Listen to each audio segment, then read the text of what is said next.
Despierto cada mañana a las 5:30, como llevo haciendo durante los últimos 72 años de mi vida. La rutina se ha vuelto mi único refugio en esta casa que una vez fue mi orgullo.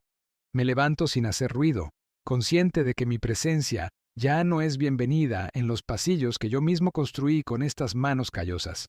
Preparo mi café en la cocina que diseñé pensando en las mañanas familiares que ya no existen. El silencio me acompaña mientras observo por la ventana el jardín que aún mantengo, porque nadie más lo hace. Es curioso cómo la soledad puede sentirse más pesada cuando estás rodeado de gente que preferiría que no estuvieras ahí. Pero aquí estoy, don Ernesto, sosteniendo con mi pensión una casa donde ya no quepo. La mesa del desayuno refleja la frialdad que se ha instalado entre estas paredes. Luis baja corriendo, siempre con prisa, evitando mi mirada como si fuera un mueble viejo que estorba en el camino. Claudia me saluda con esa sonrisa forzada que ha perfeccionado durante años, mientras sirve el café que yo compré con mi dinero. Diego, mi nieto, es el único que aún me abraza por las mañanas, pero incluso él ha comenzado a hacerlo con cierta cautela, como si temiera las consecuencias de mostrarme cariño. Observo sus rostros y me pregunto cuándo dejé de ser el patriarca de esta familia para convertirme en su carga más pesada. El desayuno transcurre entre silencios incómodos y conversaciones que se detienen cuando intento participar. Las horas se arrastran como caracoles heridos mientras busco maneras de sentirme útil en mi propia casa. Reviso las tuberías, ajusto las bisagras que crujen, cambio focos fundidos. Mis manos de carpintero todavía recuerdan cada rincón de esta construcción, cada clavo que martillé con amor pensando en el futuro de mis hijos. Pero ahora, cada reparación que hago parece molestar más que agradecer. «Papá, ya no tienes que hacer eso», me dice Luis con esa voz cansada que usa conmigo, como si mis esfuerzos fueran una carga adicional. Claudia suspira cada vez que me ve con las herramientas, como si mi actividad fuera una invasión a su territorio. Me refugio en el pequeño taller del patio trasero, donde al menos el olor a madera no me juzga. La despensa que mantengo llena con mi pensión se convierte en mi forma silenciosa de justificar mi existencia. Cada quincena camino hasta el supermercado, cargo las bolsas pesadas que mis brazos ancianos ya luchan por sostener y lleno la alacena, pensando que quizás así recupere algo del respeto perdido. Veo como Luis y Claudia toman lo que necesitan sin un gesto de gratitud, como si fuera natural que el viejo pague las cuentas mientras ellos planifican un futuro en el que yo ya no aparezco. Diego a veces me ayuda a guardar las compras, y en esos momentos breves siento que aún soy necesario para alguien. Pero incluso esa ayuda viene acompañada de miradas furtivas hacia la puerta, como si temiera que su padre lo descubriera siendo amable conmigo. Las tardes me encuentran sentado en el sillón que compré hace 20 años, viendo programas de televisión que ya no me interesan, solo por tener algo que hacer mientras la familia vive su vida alrededor mío como si fuera invisible. Luis llega del trabajo y pasa directo a su habitación. Claudia cocina escuchando música con audífonos para no tener que conversar conmigo. Diego hace tareas en la mesa del comedor, y aunque a veces intercambiamos palabras sobre sus estudios, noto cómo se tensa cuando sus padres están cerca. He aprendido a medir mis palabras, a hacerme pequeño en los espacios que antes llenaba con mi presencia. La televisión se convierte en mi compañera más fiel, porque al menos ella no suspira cuando hablo. La noche cae como una manta pesada sobre mis hombros cansados. Me retiro temprano a mi habitación, ese espacio que se ha convertido en mi único territorio seguro dentro de la casa que construí. Acostado en la cama, escucho los sonidos familiares. Luis y Claudia conversando en voz baja en su cuarto, Diego jugando videojuegos hasta tarde, el televisor de la sala que alguien olvidó apagar. Soy un fantasma en mi propia casa, un eco de lo que fui. Cierro los ojos y me pregunto si esto es lo que significa envejecer, convertirse en una carga que los hijos toleran por obligación. La oscuridad me abraza mejor que cualquier miembro de mi familia, y en ese silencio trato de recordar cuándo comenzó esta lenta agonía de mi dignidad. Recuerdo cuando construí esta casa con mis propias manos, tabla por tabla, clavo por clavo. Era joven entonces, tenía 30 años y un sueño enorme: darle a mi familia el mejor hogar posible. María, mi esposa, sostenía a Luis bebé mientras yo trabajaba desde el amanecer hasta el anochecer, levantando lo que sería nuestro refugio. Cada viga que colocaba llevaba mi amor tallado en la madera, cada habitación diseñada pensando en los niños que vendrían, en las navidades que celebraríamos. en los domingos familiares que nunca faltarían. Luis gateaba entre los tablones mientras yo media y cortaba, sus risitas infantiles acompañando el sonido de mi martillo. María me traía agua fresca y me decía que estaba construyendo más que una casa. Estaba construyendo nuestro futuro. Qué profética fue esa frase, aunque ninguno imaginó que ese futuro incluiría mi propio destierro. Los primeros años en la casa fueron exactamente como los había soñado. Luis corría por los pasillos que yo había pulido con tanto cuidado, sus pequeños pies descalzos golpeando la madera en una sinfonía que me llenaba de orgullo. Cuando nació Marina, la casa se llenó de una nueva música, los llantos nocturnos, las risas de los hermanos jugando, las conversaciones de María conmigo al final de cada día. Yo llegaba del taller con las manos manchadas de barniz y acerrín, pero María siempre tenía lista la cena y los niños corrían a abrazarme sin importar cuán sucio estuviera. Luis solía preguntarme sobre mi trabajo, quería saber cómo se hacían las mesas, las sillas, los roperos. «Papá, ¿me enseñas?», me decía con esos ojos brillantes que ahora me evitan. Yo soñaba con que algún día heredaría mi taller, mi pasión por la madera. Pero Luis nunca quiso ser carpintero. Mientras crecía, comenzó a avergonzarse de mis manos callosas, de mi ropa manchada, de mi trabajo simple.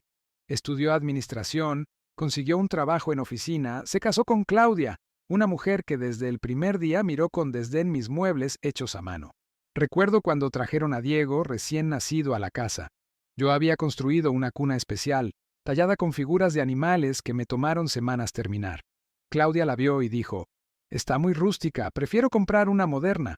Esa fue la primera vez que sentí que mi amor hecho madera no era suficiente para la nueva generación. Luis no defendió mi trabajo, simplemente bajó la mirada y murmuró que podíamos guardar la cuna en el depósito. Esa noche, María me encontró llorando en el taller, acariciando la cuna que nunca me sería a mi nieto. María era el puente entre Luis y yo. Ella suavizaba sus comentarios hirientes, traducía mi amor silencioso en palabras que él pudiera entender. Cuando ella enfermó, hace 12 años, la casa comenzó a agrietarse de maneras que ningún martillo podía reparar. Durante los meses de su enfermedad, Luis se portó como el hijo que siempre había querido. Atento, cariñoso, presente. Pensé que habíamos encontrado el camino de regreso el uno al otro. Pero cuando María murió, algo se rompió para siempre.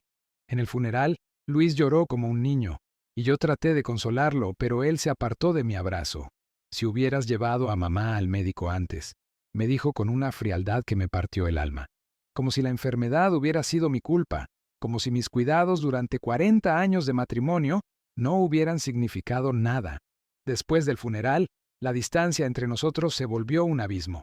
Luis me culpaba por la muerte de María, y yo cargaba esa culpa como una cruz demasiado pesada. Claudia, que nunca había simpatizado conmigo, encontró en mi dolor una oportunidad para alejarlo aún más. «Tu papá está muy deprimido, afecta el ambiente de la casa», le decía cuando pensaba que yo no escuchaba. Diego era pequeño entonces, apenas tenía 4 años, pero era mi única luz en esa oscuridad.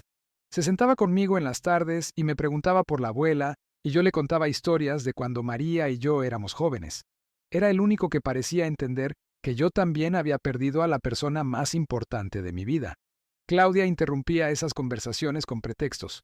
«Diego, ¿tienes tarea?», o «es hora del baño», como si mi dolor fuera contagioso. Los años siguientes fueron un lento deterioro de mi lugar en la familia. Marina se mudó a otra ciudad después de casarse, y nuestras conversaciones se limitaron a llamadas esporádicas cada vez más breves.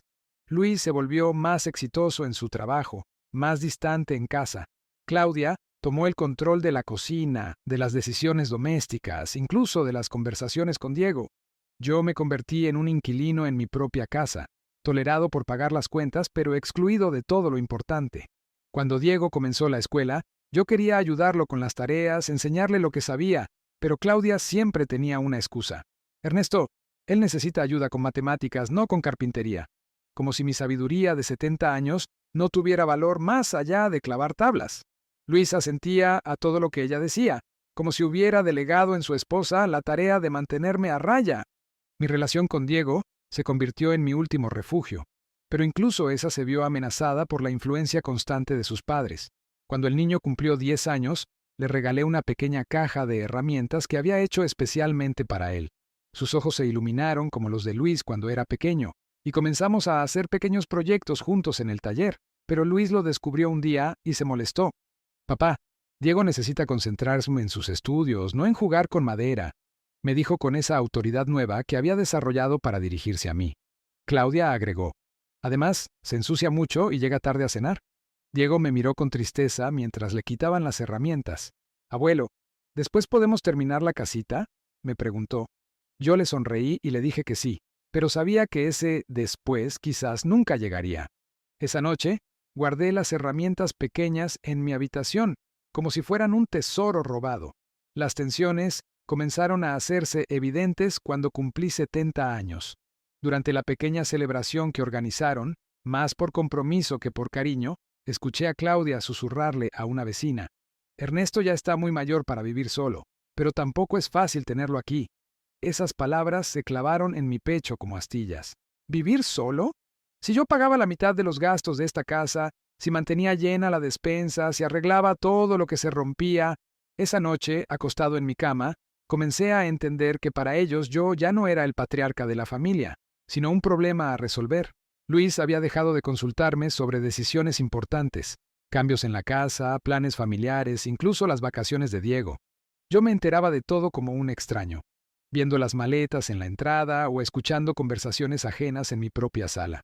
La situación empeoró cuando Diego comenzó la secundaria. Sus horarios cambiaron, llegaba más tarde, tenía más tareas, y nuestros momentos juntos se volvieron escasos. Claudia aprovechó para llenar esos espacios vacíos con actividades que me excluían deliberadamente. Diego tiene que aprender a ser independiente, decía cuando yo ofrecía ayudarlo con algo. Luisa sentía y agregaba, papá ya no es un niño, necesita espacio. Como si mi presencia fuera una invasión, como si mi amor de abuelo fuera una interferencia en su crecimiento. Un día encontré a Diego haciendo tarea en la cocina en lugar de en su cuarto, y cuando le pregunté por qué, me dijo con tristeza, mamá dice que no debo molestarte mucho, que estás cansado. Molestarlo. Mi propio nieto pensaba que era una molestia pasar tiempo conmigo. Los comentarios hirientes se volvieron más frecuentes y menos disimulados. Durante las cenas familiares, que cada vez eran más tensas, Luis hacía observaciones sobre mi edad. Papá, ya no deberías subir escaleras, mejor deja que Claudia cocine, no veas televisión tan fuerte. Cada sugerencia sonaba razonable por separado, pero juntas formaban un coro que me gritaba que estaba de más.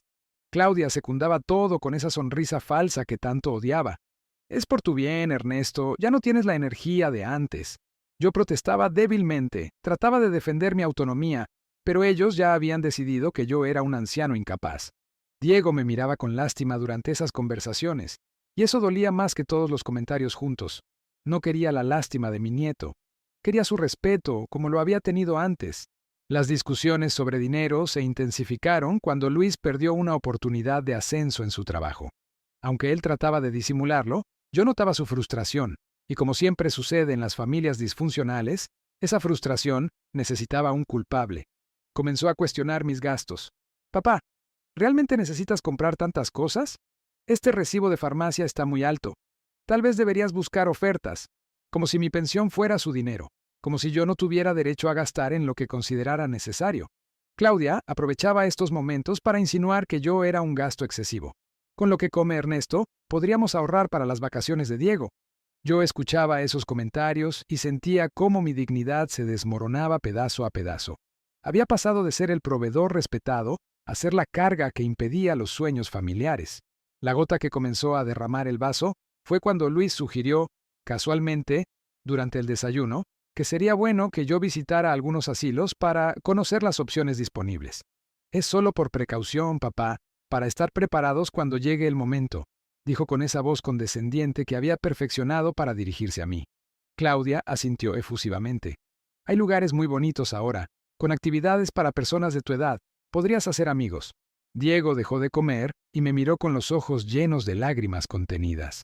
¿El abuelo se va a ir?, preguntó con voz temblorosa. Luis lo tranquilizó con mentiras. Es solo una visita, Diego, no te preocupes. Pero yo sabía que era el comienzo del fin. Esa mañana, después del desayuno, me encerré en mi cuarto y lloré como no lo había hecho desde el funeral de María. Si esto es lo que piensas sobre tu futuro, me has dejado muy claro que no hay lugar para mí en él. Decidí que era momento de recuperar algo de poder en esta situación que se me escapaba de las manos. Comencé a ser más observador, a escuchar conversaciones que antes ignoraba, a prestar atención a los gestos y silencios que decían más que las palabras. Era doloroso, pero necesario entender exactamente dónde estaba parado en esta familia que había creado y mantenido durante tantos años. Una tarde, mientras fingía dormir en el sillón, escuché a Luis hablar por teléfono con alguien sobre precios de asilos. Sí, es para mi papá, decía en voz baja. Tiene 72 años y ya no puede vivir solo. ¿Solo? Si vivía con ellos, si contribuía económicamente, si estaba más lúcido que muchos jóvenes. Pero para Luis, yo ya era un caso perdido que necesitaba ser internado. Durante esos días de observación silenciosa, noté que Diego había comenzado a defenderte sutilmente. Cuando sus padres hacían comentarios sobre mi edad o mis limitaciones, él protestaba tímidamente. Pero el abuelo todavía arregla todo en la casa, o a mí me gusta cuando me cuenta historias. Sus padres lo callaban rápidamente. Diego, no entiendas, es más complicado de lo que crees. Pero yo veía en los ojos de mi nieto el mismo dolor que sentía yo.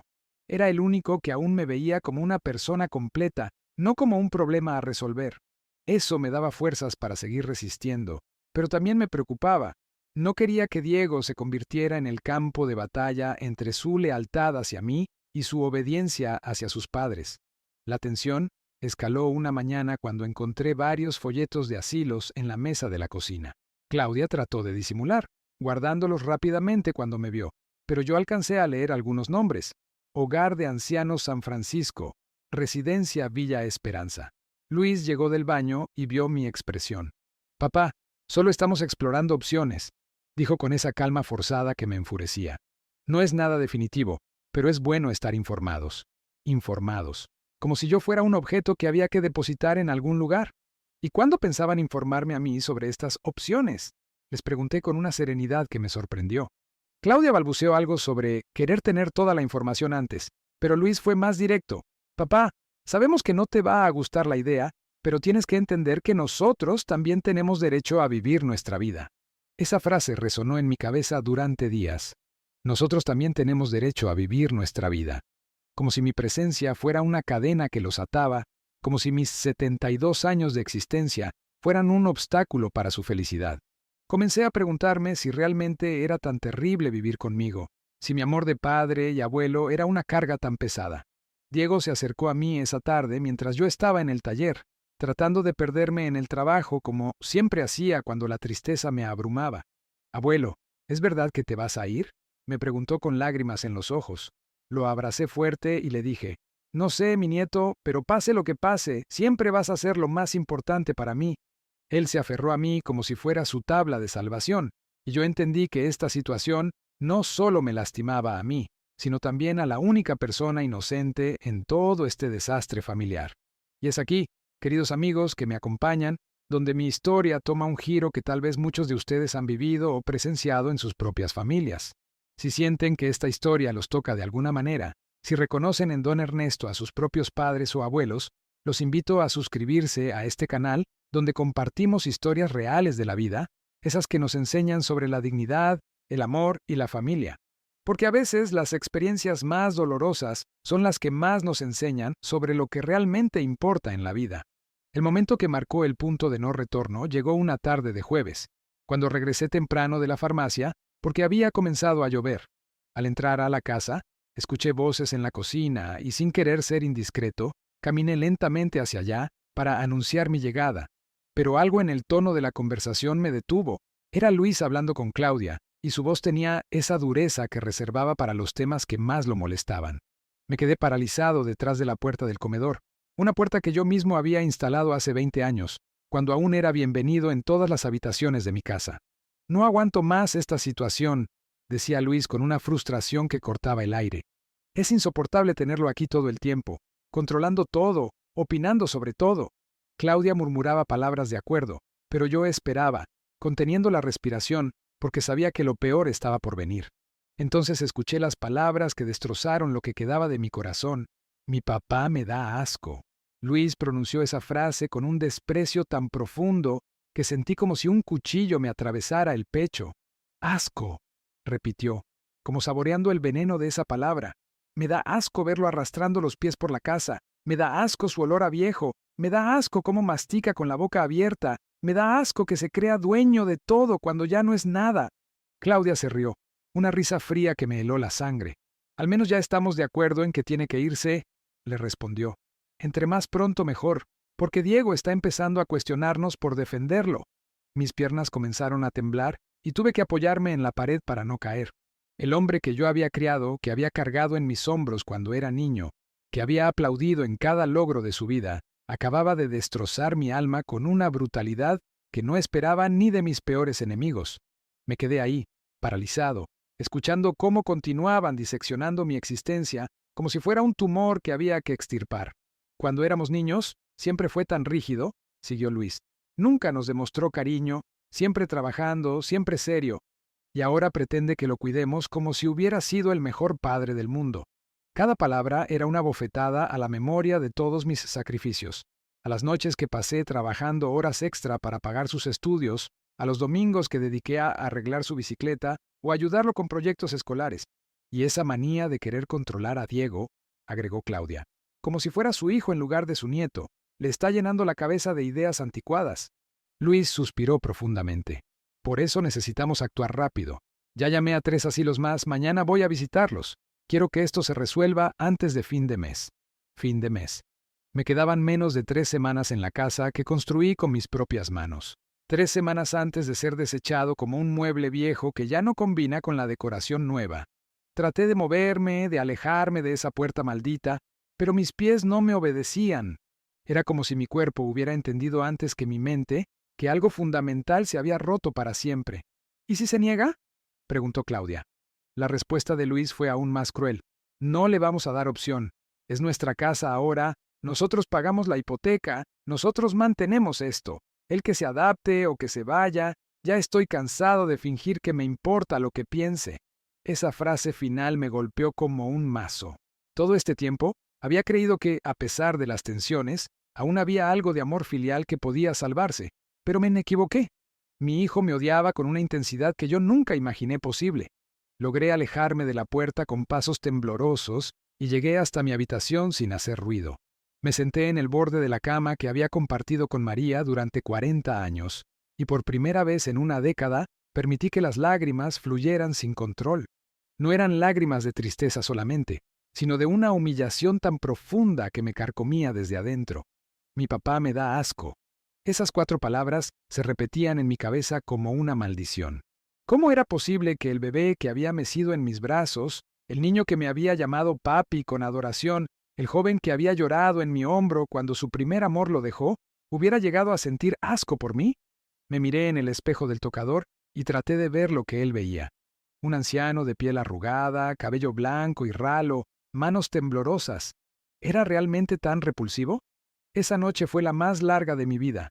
No probé bocado en la cena, alegando que me sentía mal del estómago. Luis y Claudia actuaron con una normalidad que me resultó obscena, sabiendo lo que habían dicho apenas unas horas antes. Diego se preocupó por mi falta de apetito y trató de hacerme reír contándome sobre su día en la escuela, pero yo apenas podía mirarlo sin que se me llenaran los ojos de lágrimas. Cuando se acercó a darme las buenas noches, lo abracé más fuerte de lo normal y él me preguntó, «Abuelo, ¿estás bien?» Le mentí, le dije que solo estaba cansado, pero la verdad es que estaba muriendo por dentro. Era la primera vez en mi vida que sentía que el amor de un nieto no era suficiente para compensar el odio de un hijo. En la soledad de mi cuarto comencé a repasar mentalmente todos mis errores como padre. Tal vez había sido demasiado duro, demasiado exigente, tal vez mi amor silencioso no había sido suficiente, tal vez debería haber abrazado más, hablado más, demostrado más cariño. Pero también recordé todos los sacrificios que había hecho. Las horas extra de trabajo para pagar sus estudios universitarios, las noches sin dormir cuando estaba enfermo, los sueños personales que abandoné para asegurar su futuro. ¿Nada de eso importaba? ¿Todo ese amor imperfecto pero genuino se había convertido en asco? María siempre decía que Luis me amaba a su manera, que solo necesitaba tiempo para entender mi forma de expresar cariño. Pero María se equivocó. O tal vez la muerte de ella había matado también cualquier posibilidad de reconciliación entre nosotros. Esa noche entendí que no hay dolor más profundo que descubrir que tu propio hijo te considera una carga asquerosa en lugar de un padre que merece respeto. La madrugada después de escuchar esas palabras terribles, me encontró despierto, sentado en la ventana de mi habitación, viendo cómo el sol nacía sobre el jardín que tanto cuidaba. Pero algo había cambiado en mí durante esas horas de insomnio y lágrimas.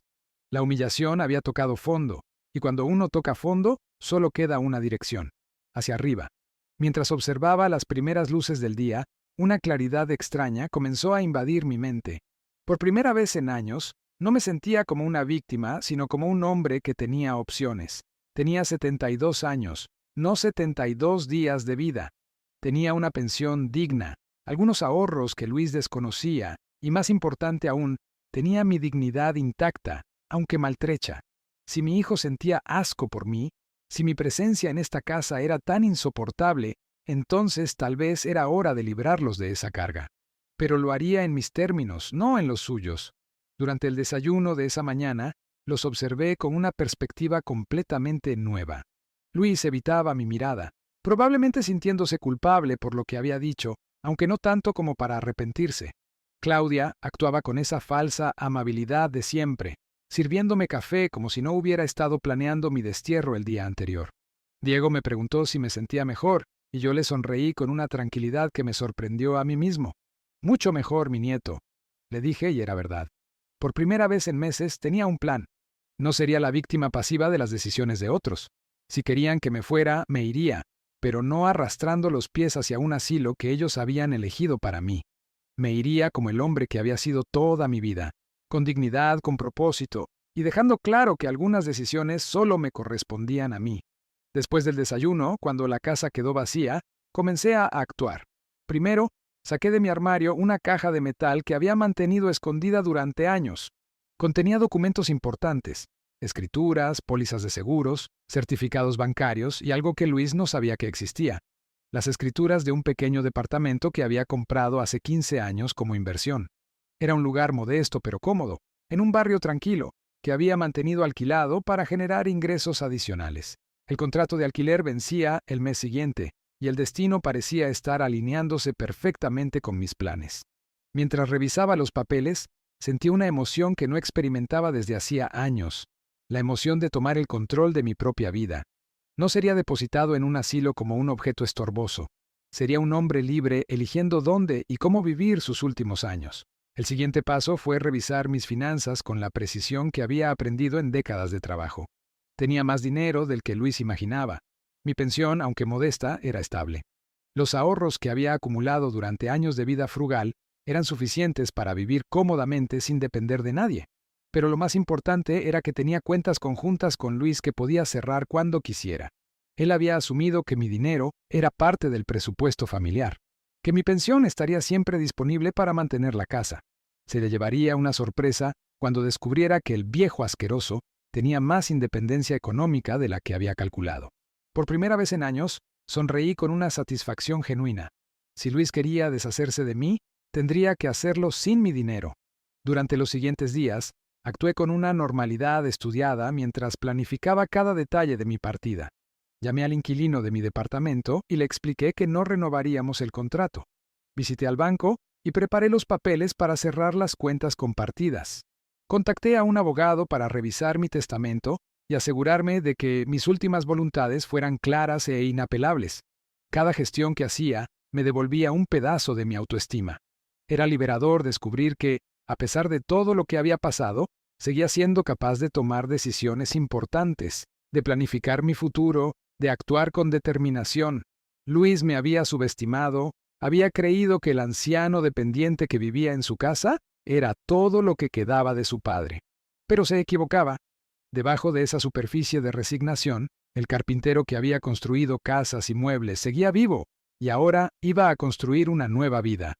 La transformación interna que experimenté durante esos días fue gradual pero profunda.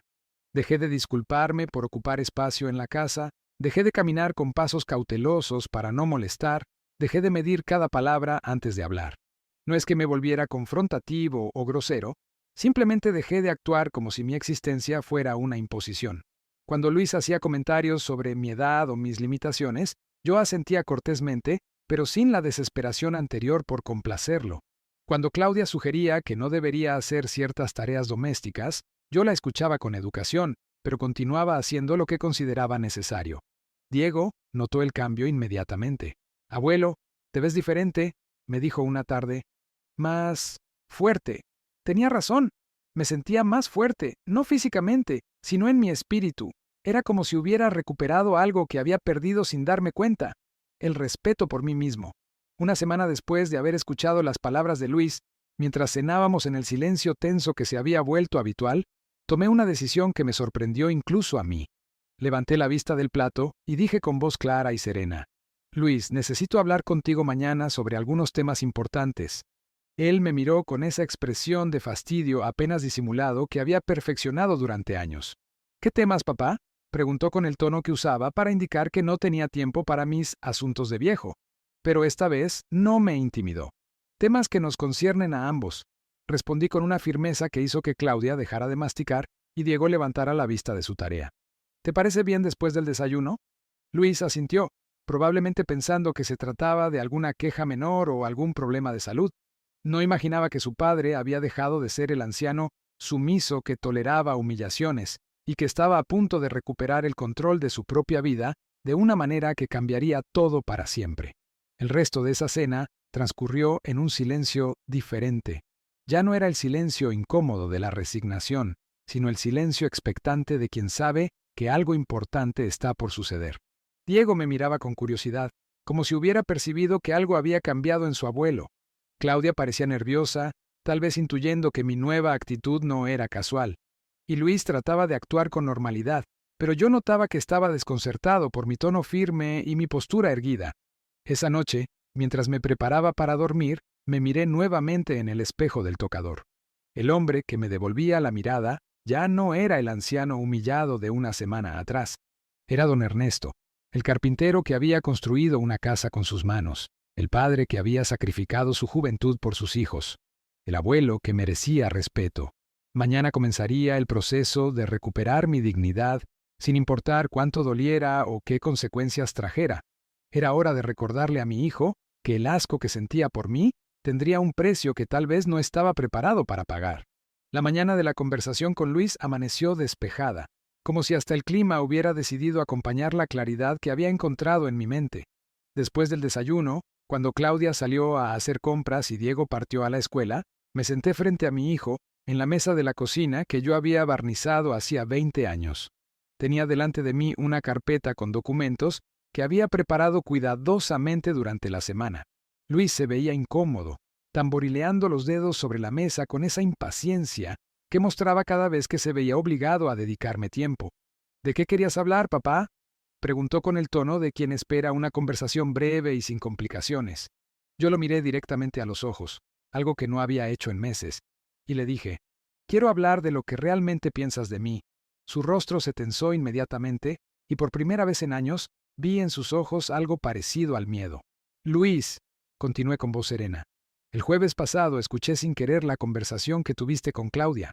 Vi cómo palidecía gradualmente mientras entendía las implicaciones de mis palabras. Traté de interrumpir, de balbucear alguna excusa, pero levanté la mano para detenerlo. No vine a pedirte explicaciones ni a hacerte reproches, vine a decirte que has tomado una decisión por mí, y ahora yo voy a tomar una decisión por mí mismo». Abrí la carpeta y saqué los primeros documentos. «Estas son las copias de todas las cuentas bancarias que tenemos en común», le dije, deslizando los papeles hacia él. «A partir de mañana todas estarán cerradas. Mi pensión se depositará en una cuenta nueva, a mi nombre exclusivamente».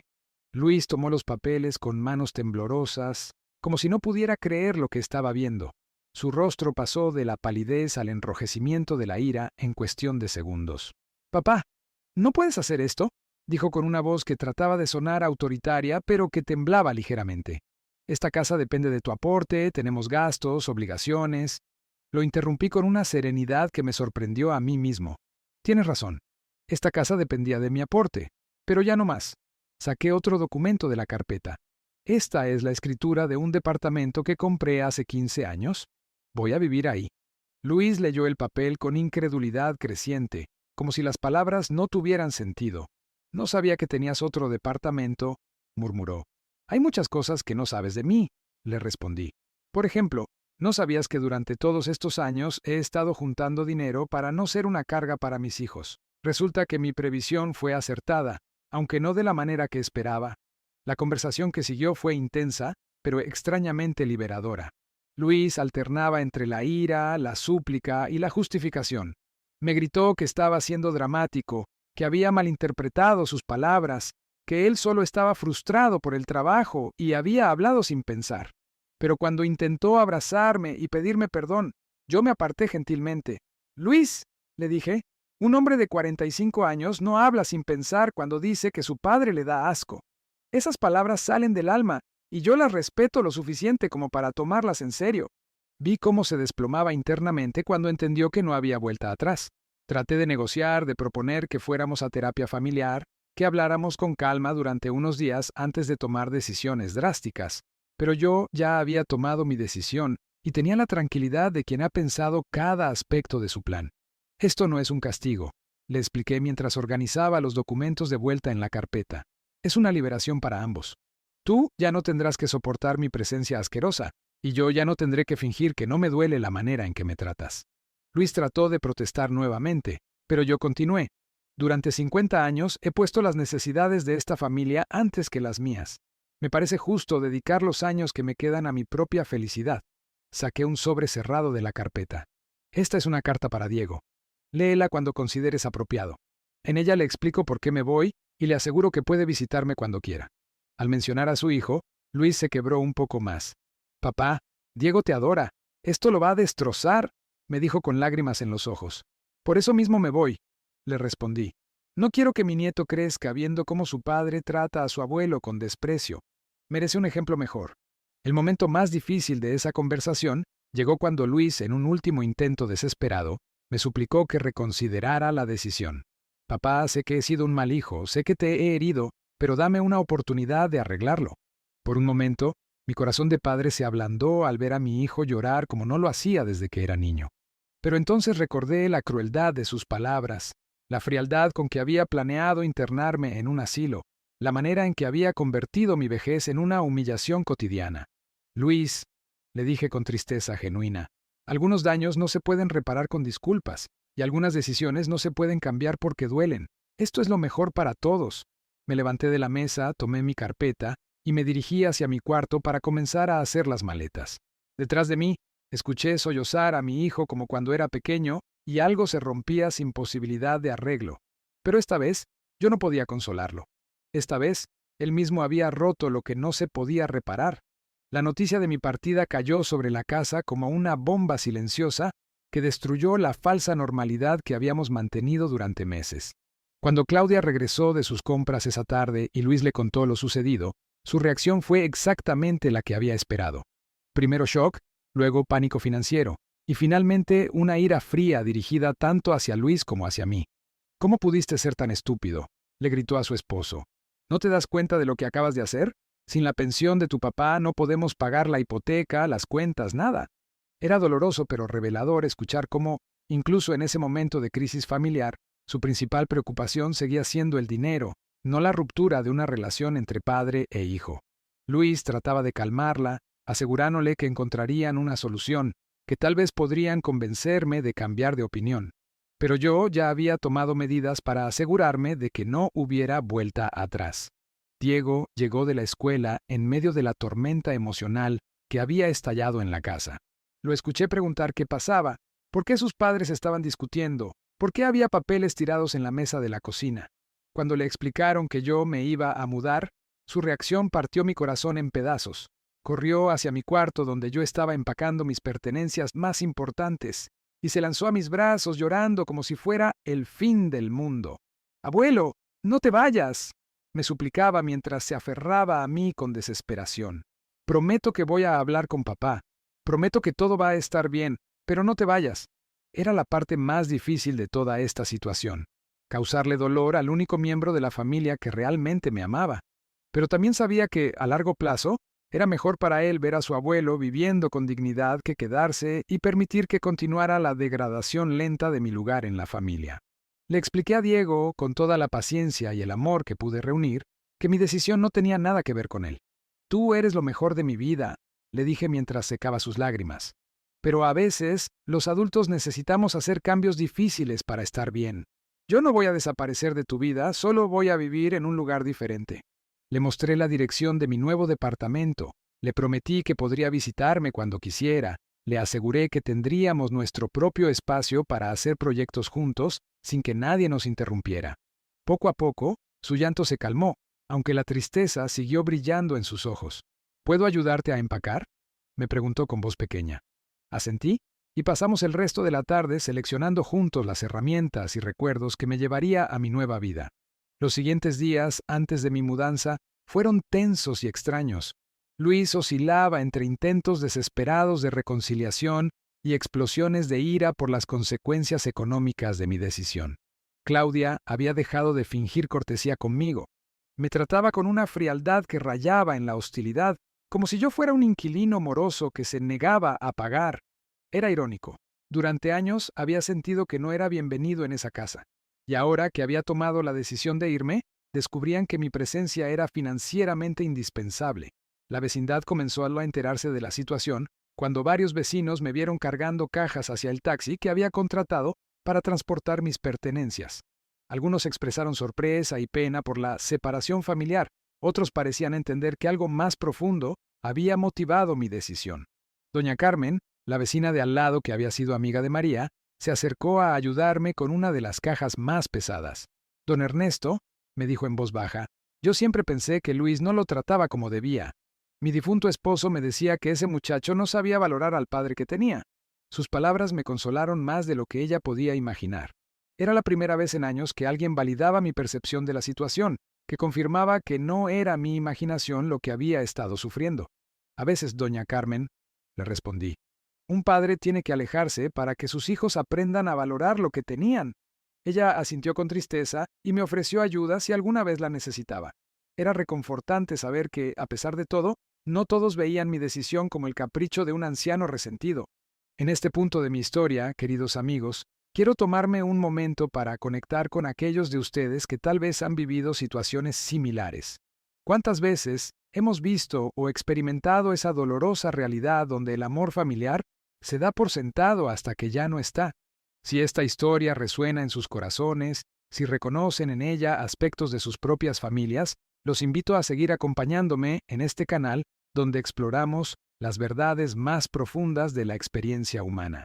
Porque a veces, las decisiones más difíciles son las que más nos enseñan sobre quiénes somos realmente y qué merecemos en la vida.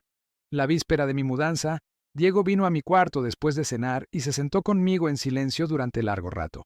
Finalmente me preguntó, «Abuelo, ¿vas a ser feliz en tu nuevo hogar?». La pregunta me sorprendió por su madurez. Era evidente que había estado pensando profundamente sobre toda la situación. «Creo que sí, mi nieto», le respondí con honestidad. «Voy a extrañarte muchísimo, pero creo que voy a ser más feliz viviendo solo que sintiéndome rechazado aquí». Él asintió como si entendiera perfectamente, y eso me dolió porque ningún niño de 16 años debería entender también la crueldad que puede existir dentro de una familia. «Papá está muy triste», me dijo después de un rato. «Llora cuando cree que no lo veo». Era extraño escuchar eso, porque durante años había deseado ver alguna señal de que Luis realmente se preocupaba por mí. Pero ahora esas lágrimas llegaban demasiado tarde, después de que las palabras hirientes ya habían cavado una herida demasiado profunda para sanar.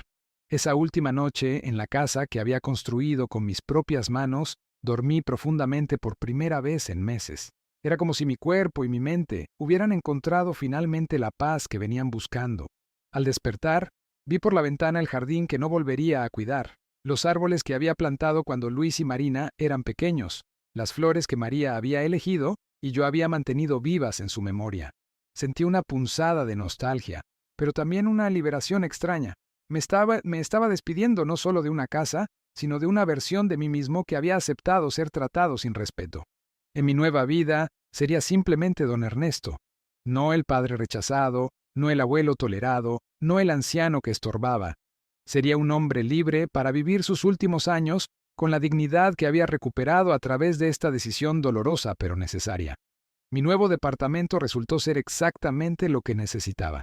Pequeño pero acogedor, con buena iluminación y un balcón desde donde podía ver el parque donde los niños jugaban en las tardes. Durante las primeras semanas de mi nueva vida, experimenté una mezcla extraña de soledad y libertad que no había sentido en décadas. Podía desayunar a la hora que quisiera, ver la televisión sin medir el volumen, hacer mis actividades sin sentir miradas de desaprobación. Era una soledad elegida, muy diferente a la soledad forzada que había vivido en casa de Luis. Aquí no era invisible, simplemente estaba solo, y descubrí que había una gran diferencia entre ambas cosas. Diego cumplió su promesa y comenzó a visitarme todos los sábados, llegando con su mochila llena de tareas y proyectos que podíamos hacer juntos sin interrupciones. Esas tardes se convirtieron en el momento más esperado de mi semana. 3 meses después de mi mudanza, en una tarde lluviosa de sábado, escuché que alguien tocaba mi puerta con una insistencia que me resultó familiar. Cuando abrí, encontré a Luis parado en el pasillo, empapado por la lluvia, con los ojos rojos y una expresión de derrota que no le había visto desde que era adolescente. «Papá», me dijo con voz quebrada, «necesito hablar contigo». Lo invité a pasar, le ofrecí una toalla y café, tratándolo con la cortesía que le daría a cualquier visita. Se sentó en mi pequeña sala, mirando alrededor con una curiosidad triste, como si tratara de entender cómo su padre había reconstruido su vida sin él. «Este lugar está muy bien», murmuró. «Te ves diferente, más tranquilo». Era verdad. Los meses de vida independiente habían devuelto algo de color a mis mejillas y firmeza a mi voz. Ya no era el anciano encorvado que caminaba con pasos cautelosos en su propia casa. «Papá», continuó Luis después de un largo silencio, «he venido a pedirte perdón, y no solo por lo que dije ese día, sino por todo, por años de tratarte mal, por no valorarte, por hacer que te sintieras rechazado en tu propia casa». Sus palabras sonaban genuinas, cargadas de un dolor que parecía real. «Claudia y yo hemos estado en terapia», agregó, «y he comenzado a entender cuánto daño te hice. El terapeuta me ayudó a ver que mi resentimiento hacia ti venía de cosas que pasaron cuando yo era niño, cosas que malinterpreté o que exageré con el tiempo». Lo escuché sin interrumpir, viendo cómo luchaba por encontrar las palabras correctas. «Sé que era rígido contigo», me dijo finalmente, «pero tú trabajabas tanto para darnos lo mejor que apenas tenías tiempo para demostrarnos cariño de otras maneras. Yo no entendía eso cuando era niño, y cargué ese resentimiento hasta convertirlo en algo venenoso». La conversación que siguió fue la más honesta que habíamos tenido en décadas. Luis me contó sobre sus inseguridades, sobre cómo había interpretado mi disciplina como falta de amor, sobre cómo la muerte de María había profundizado la distancia entre nosotros, porque ambos estábamos demasiado dolidos para consolarnos mutuamente. Me habló de la presión económica que había estado sintiendo, de cómo esa presión había influido en su decisión de considerar el asilo, de cómo Claudia había alimentado sus frustraciones hasta convertirlas en resentimiento hacia mí. «No trato de justificarme», me aclaró, «solo trato de explicarte cómo llegamos a este punto tan horrible». Sus lágrimas eran genuinas, y por momentos sentí el impulso de consolarlo como había hecho cuando era pequeño. Pero algo en mí había cambiado fundamentalmente. El amor de padre seguía ahí, pero ya no estaba dispuesto a sacrificar mi dignidad para preservar una relación que me lastimaba. «Luis», le dije con serenidad, «agradezco que hayas venido, agradezco tus disculpas y entiendo muchas de las cosas que me estás explicando. Pero hay algo que necesitas entender. Cuando dijiste que yo te daba asco, no estabas hablando desde la frustración momentánea. Estabas expresando algo que habías estado sintiendo durante mucho tiempo». Vi cómo se estremeció al escuchar sus propias palabras repetidas. «Esas palabras no se pueden retirar, hijo, así como las acciones de estos últimos años no se pueden borrar con explicaciones». Me levanté del sillón, caminé hacia la ventana, dándole tiempo para procesar lo que acababa de decir. «Yo he aprendido a vivir sin resentimiento», continué, «pero también he aprendido a vivir sin permitir que me lastimen. Esta vida que he construido aquí me da paz, me da dignidad, me da la libertad de ser quien soy sin pedir disculpas por existir». Luis se acercó a mí con pasos vacilantes. «Papá, ¿no hay manera de que podamos intentarlo de nuevo? ¿No podemos empezar desde cero?» Su voz sonaba como la de un niño perdido, y mi corazón de padre se partió un poco. «Podemos tener una relación», le respondí, «pero no puede ser la misma de antes. Yo ya no voy a vivir en tu casa, ya no voy a depender de tu aprobación, ya no voy a tolerar faltas de respeto con tal de mantener la familia unida». Lo miré directamente a los ojos. «Si quieres conocer a este nuevo Ernesto, eres bienvenido, pero tiene que ser en términos de igualdad. no como el padre que necesita tu lástima o tu tolerancia. Vi cómo luchaba internamente con mis palabras, entendiendo que el hombre humillado que había expulsado de su casa ya no existía. ¿Y Diego? Preguntó finalmente. Él te extraña mucho. Diego me visita todos los sábados, le respondí. Está aprendiendo carpintería básica, me cuenta sobre sus estudios, hacemos proyectos juntos. Nuestra relación nunca ha sido mejor. Luis parecía sorprendido de que Diego no le hubiera contado sobre las visitas. Él está aprendiendo que puede amar a su abuelo y respetar a su padre al mismo tiempo, agregué. No le he dicho nada malo sobre ti, Luis. Solo le he enseñado que hay maneras diferentes de vivir y que a veces los adultos necesitamos espacios distintos para ser felices. La conversación terminó con un abrazo incómodo pero genuino. Luis se fue prometiendo que volvería, que trabajaría en sí mismo, que trataría de ganar mi respeto nuevamente. Yo se lo permití, pero sin comprometerme a nada más que cortesía. Había aprendido que el amor no tiene que incluir el sufrimiento. 2 semanas después de esa visita, recibí una llamada inesperada de Marina, mi hija. Papá, me dijo con voz emocionada. Luis me contó todo. No puedo creer que hayas estado pasando por esto solo durante tanto tiempo. Habló durante 1 hora, disculpándose por su ausencia, explicándome que había estado tan ocupada con su propia vida que no se había dado cuenta de la situación en casa de Luis. Quiero visitarte, me dijo. Quiero conocer tu nuevo hogar.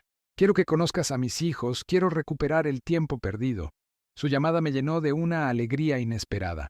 Al menos uno de mis hijos había heredado la capacidad de reflexionar y rectificar. Cuando colgué el teléfono, me senté en mi balcón viendo el atardecer y sentí algo que no había experimentado en años. Gratitud genuina por estar vivo, por haber tenido el valor de cambiar mi situación, por haber elegido la dignidad sobre la comodidad de lo conocido. Los meses siguientes trajeron cambios graduales pero significativos en mi relación con la familia. Luis comenzó a visitarme mensualmente, y nuestras conversaciones se volvieron más genuinas aunque nunca recuperaron la intimidad perdida. Claudia nunca vino, pero al menos dejó de enviar mensajes hostiles a través de Luis. Diego siguió siendo mi compañía más querida, y su respeto hacia mí creció al verme viviendo independientemente. Marina cumplió su promesa y vino con sus hijos durante las vacaciones, llenando mi pequeño departamento de risas y vida nueva. La relación con mis nietos menores fue un regalo inesperado de esta nueva etapa de mi vida. Por primera vez en años, me sentí valorado no solo como el abuelo que arregla cosas, sino como una persona completa con historias que contar y sabiduría que compartir. Era la confirmación de que había tomado la decisión correcta, por dolorosa que hubiera sido al principio. Han pasado 2 años desde que salí de esa casa, donde me había sentido como un fantasma entre los vivos. Mientras escribo estas líneas en mi pequeño balcón, viendo cómo los niños del parque corren libres bajo el sol de la tarde, puedo decir con certeza que estos han sido los años más tranquilos de mi vejez. Mi departamento se ha convertido en un refugio donde cada objeto tiene su lugar y ninguno está ahí por lástima o tolerancia. Las plantas que cultivo en macetas florecen mejor que las del jardín que dejé atrás, tal vez porque las cuido con amor puro, sin la amargura de sentirme rechazado. Diego sigue visitándome religiosamente y ahora trae a algunos de sus compañeros de escuela que están interesados en aprender carpintería. Me he convertido en una especie de abuelo adoptivo para varios jóvenes del barrio, y eso me llena de un propósito que había perdido durante los años de humillación silenciosa. La soledad que tanto temía resultó ser diferente de lo que había imaginado. Es una soledad elegida, acompañada de la paz que viene de no tener que caminar sobre cáscaras de huevo en mi propio hogar. Mis días tienen ritmo propio. Despierto cuando mi cuerpo está listo, desayuno leyendo el periódico completo sin prisa, salgo a caminar por el parque, donde los demás ancianos del barrio me han adoptado como parte de su grupo informal. Hemos formado una pequeña comunidad de personas que han aprendido que la vejez no tiene que ser sinónimo de invalidez o dependencia. Jugamos dominó los miércoles, compartimos cenas los viernes, nos cuidamos mutuamente cuando alguien está enfermo. Es la familia que elegí y que me eligió a mí, sin obligaciones de sangre, pero con mucho respeto mutuo. He descubierto que hay diferentes tipos de amor, y que el que se basa en la elección libre a veces es más sólido que el que se basa solo en los lazos familiares. Mi relación con Luis ha encontrado un equilibrio nuevo, aunque nunca volverá a ser lo que fue. Nos vemos ocasionalmente, hablamos por teléfono cada 15 días, mantenemos una cortesía afectuosa que reconoce el amor familiar sin permitir el abuso. Él ha cambiado. Es evidente que la terapia lo ha ayudado a entender muchas cosas sobre sí mismo y sobre nuestra historia. Pero yo también he cambiado, y el hombre que soy ahora no está dispuesto a sacrificar su paz interior por mantener una relación que lo lastima. Cuando viene a visitarme, lo recibo con cariño pero sin desesperación. Ya no necesito su aprobación para sentirme valioso. Es una libertad extraña y poderosa.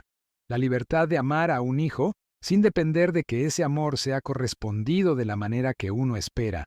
He aprendido que ser buen padre no significa permitir que los hijos lo maltraten a uno, y que a veces, alejarse es la forma más madura de proteger el amor que queda. La experiencia de estos 2 años me ha enseñado que nunca es demasiado tarde para tomar decisiones valientes. A los 74 años, tuve el coraje de reconstruir mi vida desde cero, y el resultado ha sido mejor de lo que esperaba. No es una vida perfecta. Extraño algunos aspectos de la convivencia familiar. A veces la nostalgia me abruma cuando veo fotos viejas. Hay días en que la soledad se siente pesada, pero es una vida digna, y eso hace toda la diferencia. Cada mañana despierto siendo dueño de mis decisiones, responsable de mi felicidad, libre de la necesidad de justificar mi existencia ante quienes se suponía que debían amarme incondicionalmente. Es una lección tardía pero valiosa, que el respeto propio no se negocia, ni siquiera con los hijos que uno ama. A veces me pregunto qué habría pasado si hubiera tomado esta decisión años antes, si no hubiera tolerado tanto tiempo un trato que lastimaba mi alma. Tal vez la relación con Luis se habría salvado, tal vez hubiera conservado más dignidad, tal vez Diego habría crecido viendo un modelo diferente de lo que significa envejecer. Pero no me torturo con esos ¿qué hubiera pasado si? La vida que tengo ahora es la que elegí con la sabiduría de la experiencia, y cada día confirma que fue la decisión correcta. He aprendido que a veces, perder un hogar compartido es el precio necesario para recuperar la libertad interior, y que un techo no se llama hogar cuando la humillación es lo único que lo habita. Prefiero vivir entre 4 paredes vacías que en una casa llena de desprecio. Queridos amigos que han acompañado mi historia hasta este punto, quiero agradecerles profundamente por haber compartido conmigo este viaje doloroso pero liberador. Si algo han aprendido de la experiencia de don Ernesto, espero que sea esto. Nunca es demasiado tarde para elegir la dignidad sobre la comodidad. Nunca es demasiado tarde para decidir que merecemos respeto, incluso de parte de quienes más amamos. Cuéntenme en los comentarios si esta historia los ha tocado de alguna manera, si han vivido situaciones similares, qué decisiones difíciles han tenido que tomar para preservar su propia dignidad. Sus historias me interesan, porque en cada testimonio hay una lección para todos. Y si conocen a alguien que pueda necesitar escuchar este mensaje de esperanza y valor, no duden en compartir este video. Suscríbanse a este canal, donde continuaremos explorando las verdades más profundas de la experiencia humana. Porque a veces, las historias más dolorosas son las que más nos enseñan sobre la fuerza que llevamos dentro. Hasta la próxima historia. Vivan con dignidad y nunca olviden que ustedes también merecen respeto y amor verdadero.